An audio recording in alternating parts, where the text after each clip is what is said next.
एक गांव में एक साहूकार अपने परिवार के साथ रहता था। परिवार में उसकी पत्नी, एक बेटी और एक बेटा था। शानदार बंगला, नौकर चाकर, गाड़ियाँ और सब शानो शौकत का सामान था उसके पास। गरीब लोगों को बहुत ज़्यादा सूद यानी ब्याज पर कर्ज देना उसका धंधा था।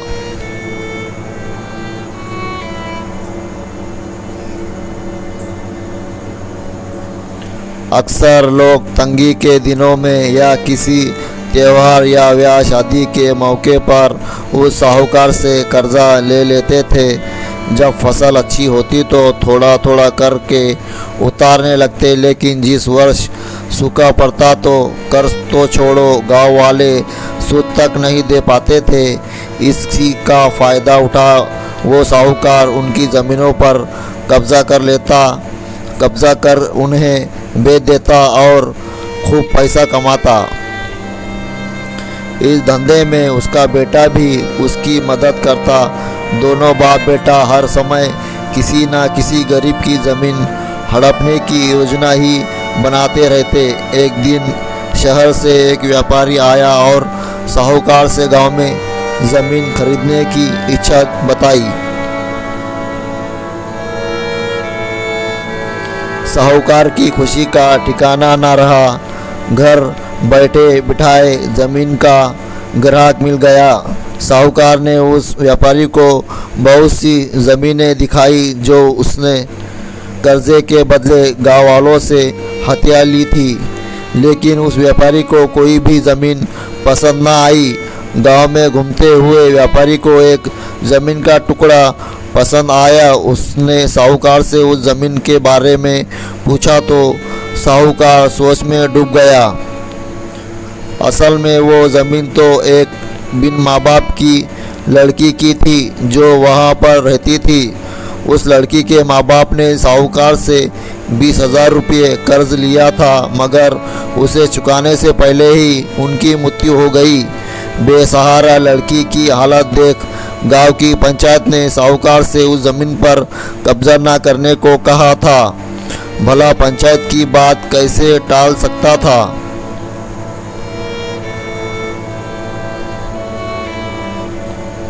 साहूकार मगर दिल में हमेशा ही उस ज़मीन पर कब्जा करने की बात सोचता रहता था।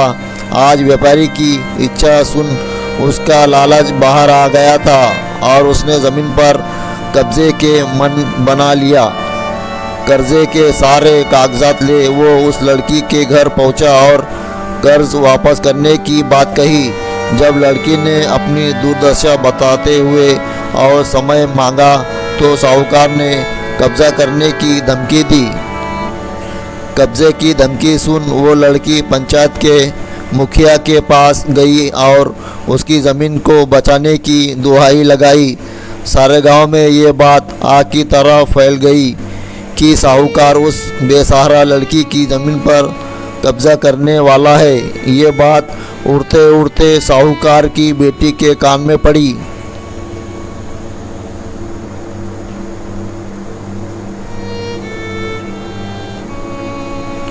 अपने पिता के लालच की बात सुन उसके मन में बहुत दुख हुआ। उसने अपने पिता से इस बारे में बात करने की कोशिश की, लेकिन साहूकार तो सिर्फ बहुत बड़ा मुनाफा ही दिख रहा था।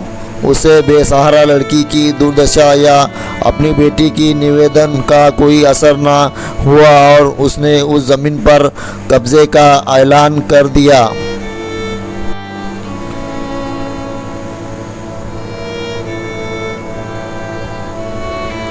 साहूकार की बेटी ने भी जिद पकड़ ली कि उस लड़की की ज़मीन पर कब्जा ना होने देंगी, पर अपनी एक ना चलती देख उसके दिमाग में एक योजना सूझी।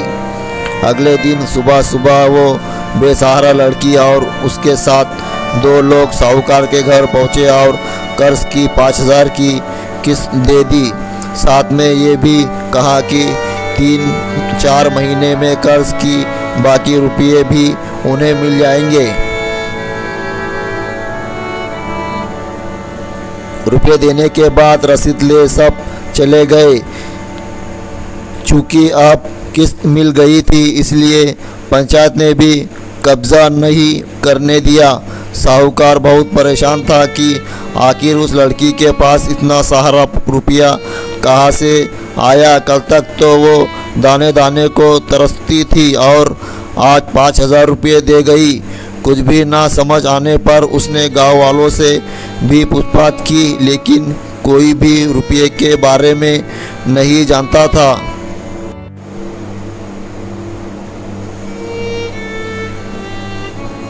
कुछ दिनों बाद वो लड़की फिर 2 गांव वालों के साथ आई और कर्ज की बाकी रकम चुका कर रसीद और कर्ज के सारे कागजात ले लिए। साहूकार परेशान हो गया कि आखिर इस लड़की के पास इतना धन आया कहाँ से।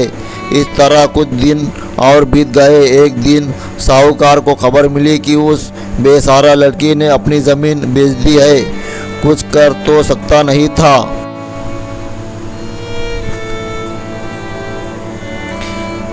लेकिन उत्सुकतावश जाकर देखा तो चौंक गया। ज़मीन पर एक बोर्ड लगा था। उस बोर्ड पर ज़मीन के मालिक का नाम देख साहूकार की मानो सांसें रुक गई हो।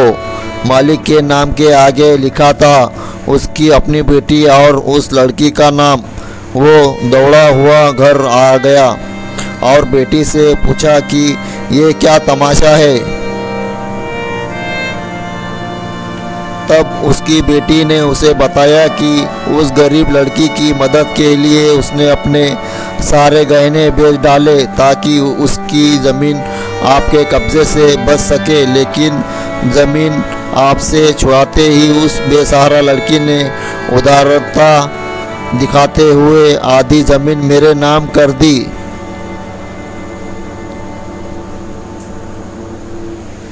बेटी ने उसे समझाया कि आप तो उस लड़की का आखिरी सहारा भी छीन रहे थे, मगर उस लड़की का बड़प्पन तो देखो।